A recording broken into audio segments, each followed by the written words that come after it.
और आइए अब आपको दिखाते हैं पाकिस्तान के जब्त होने की कहानी। कर्ज लेकर घी पीने वाली कहावत पाकिस्तान पर बिल्कुल फिट बैठती है। अब तो हालात ऐसे हैं कि गूगल पर अगर आप बिगाड़ी शब्द सर्च के लिए डालेंगे तो हाथ में कटोरा लिए इमरान खान की तस्वीर सामने आ जाएगी।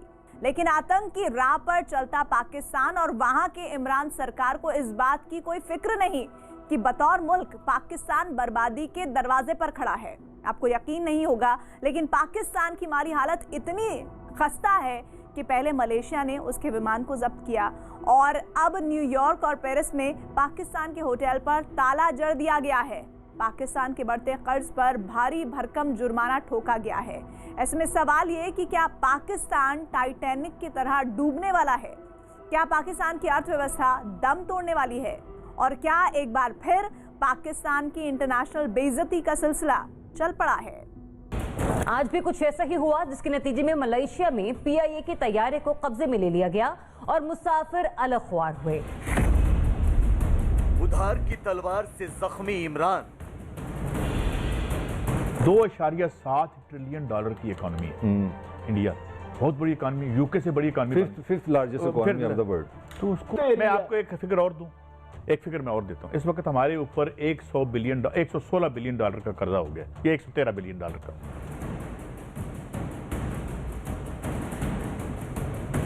सदीम बाबर को बचा रहे हैं, 2 और बंदों को बचा रहे हैं। सुन ले, मैं अगली खबर भी दे रहा हूं, सेक्रेटरी और ब्यूरोक्रेसी पे डाल रहे हैं, जबकि आर्डर एक एडवाइजर ने दिए।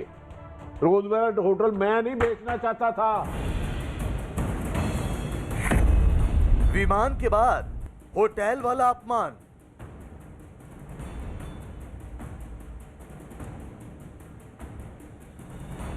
That fabulous hotel site was valued at over $1 billion. To see it close down is a product of COVID-19, but also the Pakistani Airlines, Pakistani International Airlines as they are called, and the problems that they're having financially. बढ़ते कर्ज से अब जब्त होगा पाकिस्तान।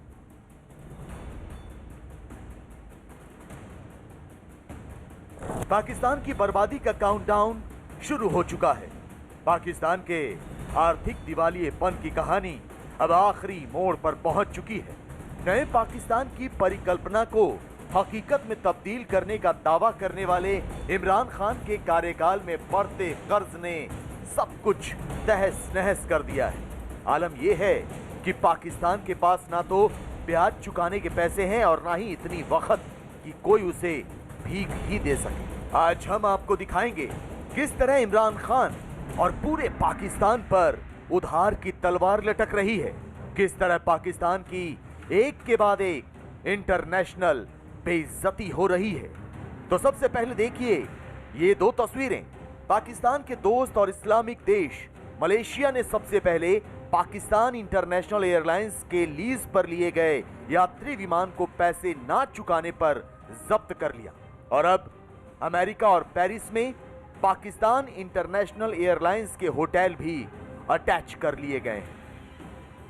आपको दुनिया में पाकिस्तान की रुसवाई की इनसाइड स्टोरी बताएं, उससे पहले सुनिए पाकिस्तान का एक सांसद किस तरह अपने ही देश की संसद में चीख चीख कर इमरान खान को आईना दिखा रहा है।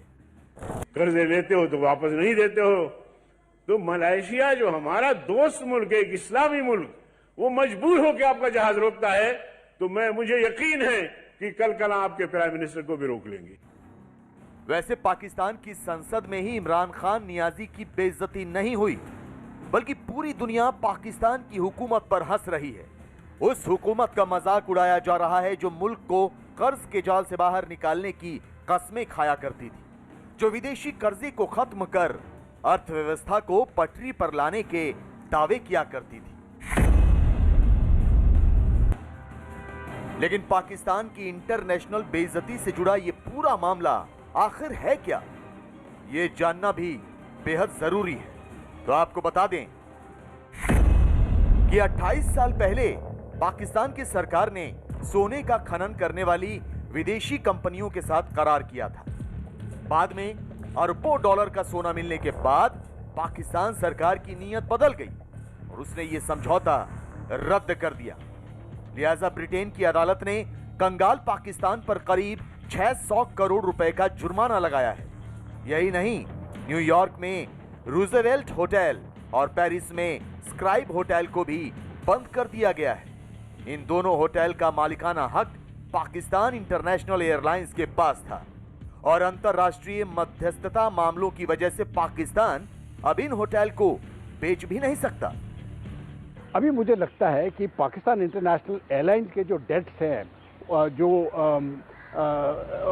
उन्होंने पे करने होते हैं, लैंडिंग फीस वगैरह जो होती है एयरक्राफ्ट की, मुझे लगता है कि वो दे नहीं पाई है और इसलिए ये एक्शन लिया जा रहा है कि उनके जो प्रॉपर्टीज़ हैं वो अटैच हो रहे हैं। इससे तो साफ दिखता है कि जहाँ तक पाकिस्तान की जो इकोनॉमिक हालात है वो दिन ब दिन बिगड़ती जा रही है और मैं समझता हूँ ये आगे वाले दिनों में और भी खराब होती जाएगी। जाहिर है आप सोच रहे होंगे कि पाकिस्तान पर ब्रिटेन की अदालत ने जो जुर्माना लगाया है वो बतौर मुल्क उसकी बर्बादी का सबब कैसे बनेगा। तो आपको बता दें कि पाकिस्तान पर जितना जुर्माना लगाया गया है वो उसकी कुल जीडीपी का करीब 2% है। यही नहीं, पाकिस्तान अब करीब 600 करोड़ रुपए से हाथ भी धो सकता है, जो उसके लिए कंगाली के इस दौर में किसी बड़े सदमे से कम नहीं होगा। लिहाजा पूरी दुनिया ही नहीं बल्कि पाकिस्तान की मीडिया भी इमरान खान को कोस रही है। एक फिगर मैं और देता हूं, इस वक्त हमारे ऊपर 116 बिलियन डॉलर का कर्जा हो गया, ये 113 बिलियन डॉलर का लगभग। सिर्फ वर्ल्ड बैंक की रिपोर्ट है 10 साल की कि बिजली के जो हमने मुआहदे किए थे इसमें से जो हमें झटका लगा 10 सालों में वो 45 बिलियन डॉलर का था। और अगर मैं 10 साल और शामिल कर लूं, क्योंकि ये मुआहदे 1994 में हुए थे, तो लगभग ये 90 बिलियन डॉलर जो हमारे ऊपर कर्जा चढ़ा हुआ है, अगर एक सेक्टर हमने ठीक चलाया होता और जो 2 नंबर हेजल ओलेरी के आने के वक्त हमने मुआहदे किए थे वो ना किए होते, हमारे ऊपर ये कर्जा ना होता। इमरान खान जिस मदीने की रियासत से पाकिस्तान की तकदीर बदलने का दावा किया करते थे, उसी रियासत में आज कर्ज ने सेंध लगा दी है। इमरान खान की हुकूमत को भीख मांगने पर मजबूर कर दिया है। कभी चीन, कभी सऊदी अरब, तो कभी IMF। पाकिस्तान कर्ज के जाल से बाहर निकलने के लिए और कर्ज लेता चला जा रहा है, इस बात से अनजान कि यही कर्ज एक दिन पाकिस्तान के वजूद को मिटा देगा। इस साल मुल्क पर मजमूई कर्ज था 6126 अरब रुपए। 2013 में जब यह 5 साला दौर इख्तिताम पजीर हुआ तो मुल्क का कुल कर्ज 14,318 अरब रुपए हो चला था। यूं पीपल्स पार्टी ने इन 5 वर्षों में तकरीबन 8,192 अरब रुपए का कर्ज लिया। खैर 2013 में नवाज शरीफ तीसरी बार मुल्क के वजीर आजम बन गए और 2018 में नून लीग के 5 साल पूरे हुए और कर्ज 22,820 अरब रुपए हो गया। जाहिर है साल दर साल पाकिस्तान पर कर्ज का बोझ बढ़ता चला गया, तो अब हालात ऐसे हैं कि पाकिस्तान की अर्थव्यवस्था किसी भी वक्त वेंटिलेटर पर जा सकती है। लिहाजा इमरान खान देश के खस्ता हाल पर पर्दा डालने की पुरजोर कोशिश कर रहे हैं। जानकारी के मुताबिक फिलहाल इमरान खान पाकिस्तान इंटरनेशनल एयरलाइंस और होटल वाले मुद्दे को दबाने की कोशिश कर रहे हैं। पाकिस्तान की सरकार विदेश में अपनी संपत्ति बचाने के लिए पूरी ताकत लगा रही है। पाकिस्तान मलेशिया से लेकर अमेरिका तक अपनी साख बचाने की जद्दोजहद में जुटा है। देखिए, ये जो आर्बिट्रेशन कोर्ट में जो जुर्माना लगाया है ये तकरीबन 6 बिलियन डॉलर्स US डॉलर्स का बन रहा है। अभी पाकिस्तान के पास इस कर्जा को पूरा करने के लिए इतना पैसा नहीं है क्योंकि वो पहले से ही कर्जे में डूब चुका हुआ है। पाकिस्तान लाख कोशिश कर ले, लेकिन अब उसकी बर्बादी तय है और उसकी बर्बादी का सबब सिर्फ कर्ज नहीं बनेगा बल्कि आतंक भी बनेगा, क्योंकि पाकिस्तान की इमरान सरकार विदेशों से कर्ज लेकर अपनी जनता का भला नहीं कर रही बल्कि आतंकियों को फंड मुहैया करा रही है। भारत में दहशत के उखड़ते पांव दोबारा जमाने की कोशिश कर रही है। खुफिया एजेंसियों से जुड़े सूत्रों से मिली जानकारी के मुताबिक पाकिस्तान की सेना और आतंकी संगठन जैश-ए मोहम्मद 26 जनवरी से पहले बड़े हमले की तैयारी कर रही है। पाकिस्तान की बॉर्डर एक्शन टीम भारतीय सीमा में घुसकर हमला करने की साजिश रच रही है। यही नहीं, जैश ए मोहम्मद के 9 आतंकियों को बॉर्डर एक्शन टीम ने हमले के दौरान दूसरी ओर से सपोर्ट के लिए तैयार रहने को कहा है। ये तस्वीरें पाकिस्तान की आतंकी साजिश का सबूत है। जैश ए मोहम्मद के पीओके में सक्रिय आतंकी कमांडर आकिब ने कश्मीर घाटी में हथियार भेजे थे, जिसमें 2 AK-47 राइफल, 1 पिस्टल, 16 हथगोले, 9 मैगजीन, 269 जिंदा कारतूस शामिल थे। लेकिन जम्मू कश्मीर पुलिस और सुरक्षा बल की मुस्तैदी ने पाकिस्तान की इस साजिश को नाकाम कर दिया और आतंकी गैंग के 2 गुर्गे भी दबोच लिए गए। मतलब साफ है, कंगाल होने के बावजूद पाकिस्तान अपनी आतंक नीति से बाज नहीं आ रहा। पाकिस्तानी की बर्बादी की बात है। मैं समझता हूं कि जो बर्बादी की शुरुआत हुई है वो टेररिज्म से ही शुरू हुई है और ये बर्बादी का शुरुआत पाकिस्तान ने खुद ही किया है। अभी टेररिज्म को फैलाने के लिए आप बेशक दूसरे देशों के ऊपर टेररिज्म फैलाते हो, लेकिन असर तो फिर आखिरी में अपने देश पे ही पड़ता है। पाकिस्तान एक ऐसा मुल्क है जो तबीयत से ही बिगड़ैल है और दहशत के साथ खड़ा नजर आता है, लेकिन पाकिस्तान के हुक्मरानों को इस बात का जरा भी इल्म नहीं कि दहशत से उनके ही मुल्क का बंटाधार हो रहा है। तरक्की की रेस में ना सिर्फ पाकिस्तान पिछड़ गया है, बल्कि दुनिया भर में उसकी पहचान भी एक आतंकी मुल्क की बन चुकी है और यही पहचान अब उसकी बर्बादी की वजह बनती जा रही है। गरीबी से जूझ रहे पाकिस्तान को इमरान खान ने और कंगाल बना दिया है। बदहाली का आलम यह है कि पाकिस्तान में अब गैस तक की किल्लत होने लगी है और पेट्रोल पंप पर तेल भी नहीं मिल रहा। पाकिस्तान का रुपया रसातल में जा पहुंचा है। महंगाई अब तक के सबसे ऊंचे स्तर पर है। लोग तो यहां तक कहने लगे हैं कि तब्दीली के तराने गा गा कर कुर्सी तक पहुंचे इमरान खान को अब कुर्सी छोड़ देनी चाहिए, क्योंकि मौजूदा वक्त में इमरान खान की बत्ती गुल है और पाकिस्तान में अंधेरे की हुकूमत चल रही है। कंगाल हुआ पाकिस्तान। हम जब तब्दीली लाने की कोशिश करते हैं तो इमरान खान आके एक स्विच ऑन करके तो तब्दीली नहीं लेके आएगा। गैस पर मचा गदर। पाकिस्तान और पिछले कुछ सालों में देखें तो इन्फ्लेशन की शरह जो है वो इतनी ज्यादा हमने हाई नहीं देखी। इमरान खान की बत्ती गुल। बिजली गिनते जाएं आप जरा, पेट्रोल, बिजली, गैस, दवाएं, सोना, खाने पीने की अशिया, सब की कीमतें ऊपर ही ऊपर जा रही हैं। पाकिस्तान में अंधेरा गर्दी। पाकिस्तान करीब करीब कंगाल हो चुका है। उसकी हालत बेहद खस्ता है। पाकिस्तान के पास अगर कुछ बचा है तो वो है बदहाली, बेरोजगारी और बर्बादी। पाकिस्तान का खजाना पूरी तरह से खाली हो चुका है। इकोनॉमी की हालत ऐसी है जिसका पुरसा हाल लेने वाला कोई है ही नहीं। खर्चे कम करो, आमदनी बढ़ाओ। आमदनी बढ़ाने के तरीके सोचो और खर्चे कम करते जाओ ताकि आप कर्जे ना लेने पड़े, क्योंकि वैसे कोई कर्जे देने के लिए तैयार है। इमरान खान जब से सत्ता में आए हैं, बस तभी से नया पाकिस्तान चिल्लाकर अपनी खस्ता हाल पर पर्दा डालने की फिराक में रहते हैं। मोटरसाइकिलों की पाकिस्तान की तारीख में सबसे ज्यादा बिके मोटरसाइकिल। इसका मतलब लोग, हमारी इकोनॉमी चलनी शुरू हो गई है। लेकिन हकीकत यह है कि पाकिस्तान विदेशी कर्ज में नाक तक डूब चुका है।